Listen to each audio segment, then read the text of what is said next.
Little titmouse. Looking for food in the leaf litter. Hi, buddy. Oh, he's so cute. You should go to my bird feeder. There's plenty for you there.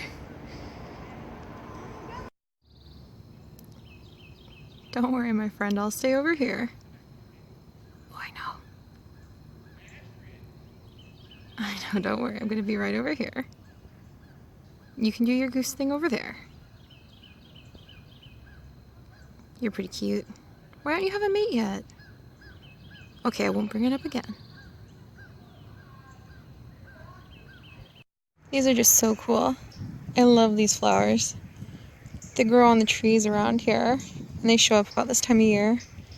And they're just so lovely. They're just like giant tulips. They're so pretty, and they have little green petals too. Oh, they're so fun. The squirrels are like knocking them out of the trees right now too, so you'll just walk down the path and like this one almost fell on my head because the squirrels are just busy chewing on everything up there. I love these things. So funny story, on my walk over here I passed up a couple people who were jogging, and one of the women was saying to the other ones how she had confronted a friend who was looking to get a degree in history, and she had said, what's the point of having a degree in history in this day and age? And then she turned to her friend and she was like, do you think I was too mean? And then they jogged past, and it was really funny because I almost turned around and I was like, there's a point, because, you know, Chip studies history. He's going to be getting his doctorate in history.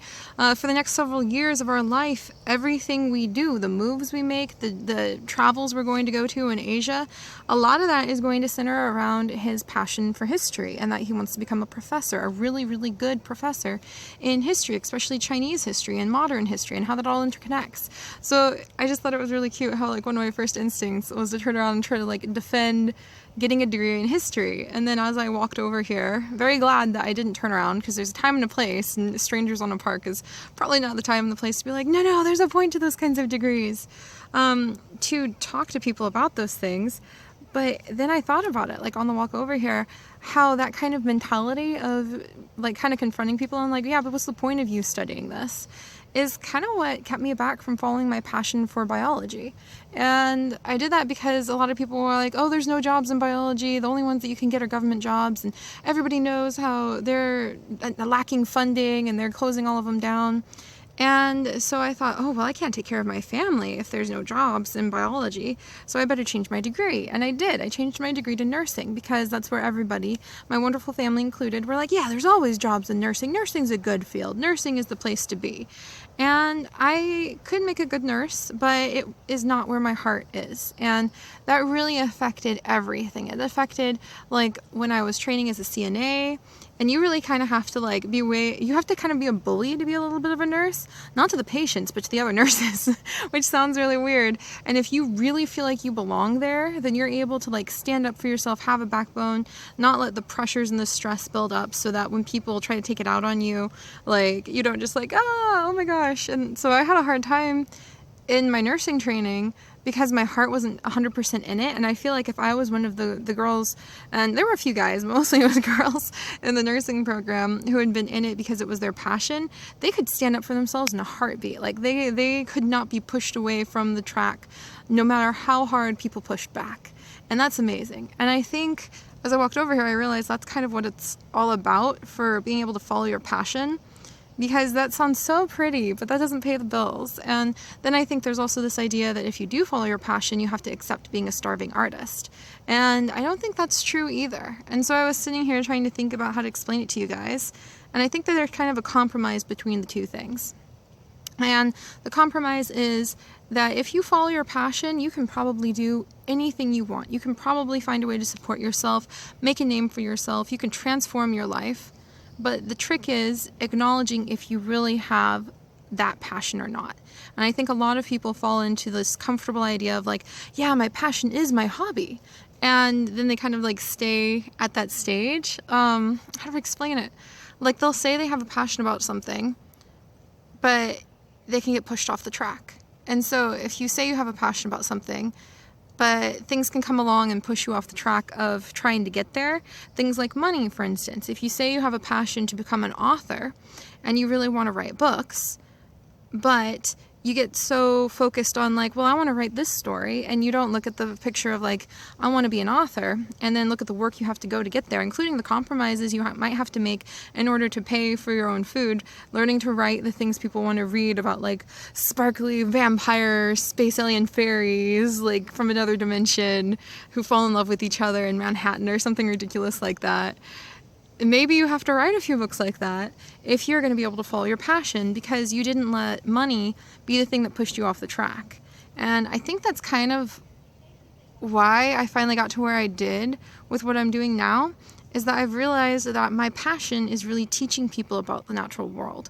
And I've found a way to utilize all of my random collection of skills to do that. And so I wish I could turn to that lady and be like, don't worry. If your friend is truly passionate about something, then they'll not get pushed off the track, and they will find a way to make it work. And you have to think outside the box, and you have to be really creative, and you really have to push yourself, and you really have to understand how you have to kind of utilize the real world like logistics of how you have to either like live off a little bit less, or how you have to find ways to get other jobs to make things work. And I think I don't want to be one of those people who's like, yeah, you should always follow your passion, never doubt yourself. I want to be one of those people who says, if you have a passion that's really, really the core of who you are, it's really who you want to define your life to become, then you're going to need to learn how to shape your life around that, and how to think outside the box to make it happen. So don't let yourself get discouraged, don't let yourself get pushed off, but don't just assume you can say, like back to the author idea, hey, I want to be an author, and you think that following what everybody says are the steps to becoming an author is the only way to get there, and then feel like a failure. There's so many ways to do what you really want. As many people, like I was saying a few vlogs ago, I think, as many people as there are, there's individual stories. And as many people as there are, there's individual ways you can make your passions come to life.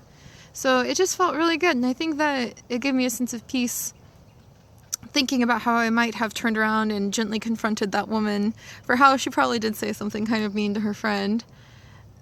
And just wanting to explain to her, like, if people are truly passionate, they make the box fit. They don't fit the box. And that's, I think, the truth of it. So if you guys are really passionate about something, you gotta kind of think outside the box, make the box fit what you want to become, rather than think you can just like follow the same steps that everybody else does, and in your own unique life circumstances, which are totally different from everybody else's, expect the same results.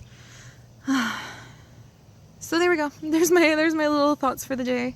And let's go see what else we can find. We'll see if we can find some other cool things on the walk today. And hopefully no more people unintentionally kindly putting down their friends. You gotta encourage everybody. You gotta encourage each other, yeah?